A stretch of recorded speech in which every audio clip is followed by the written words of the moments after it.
In the Egyptian Book of the Dead, there's a banishment spell that declares, "Be far from me, O vile cockroach."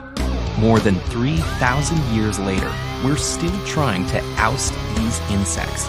But from poison traps to hastily brandished slippers, cockroaches seem to weather just about everything you throw at them.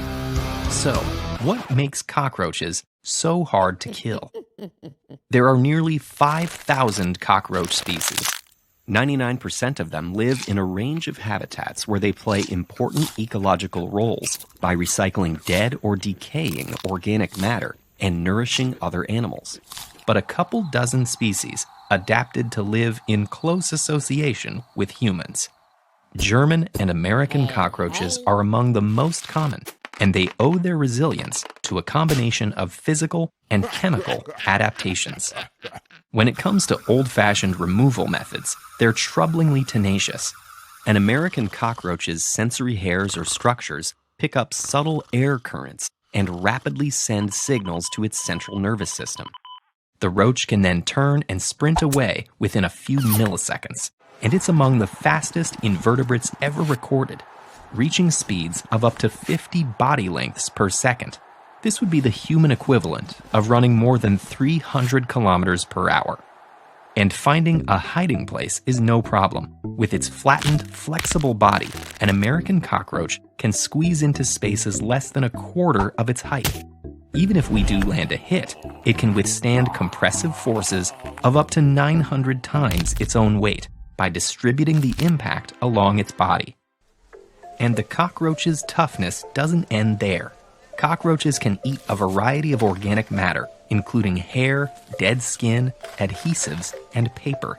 This is made possible by an expansive set of digestive enzymes. Cockroaches are able to thrive even in nutrient-poor environments.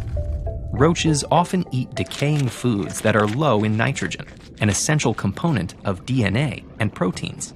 But they survive by storing nitrogen-containing wastes in their bodies and having a resident group of bacteria recycle the nitrogen into useful molecules for them. Meanwhile, German cockroaches will eat their own poop, vomit, and dead or dying colony members without hesitation.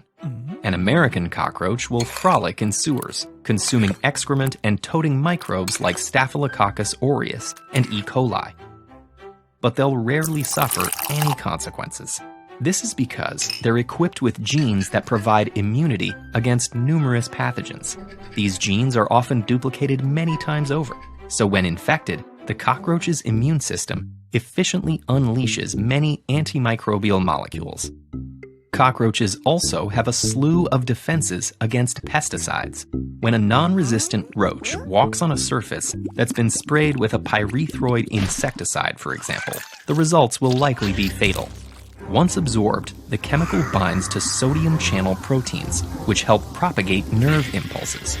The pyrethroid keeps the sodium channels open, so the nerves fire repeatedly, and soon the cockroach dies. But if a resistant roach is exposed to pyrethroids, it'll be just fine. Genetic mutations have given them sodium channels that the pyrethroids can't bind to. The cockroach also produces more detoxification enzymes, which render the pesticide harmless, and the cockroach simply excretes it as a waste. Because German cockroaches reproduce especially quickly, populations may evolve resistance to a new pesticide within months. So far, they're already resistant to 43 different chemicals.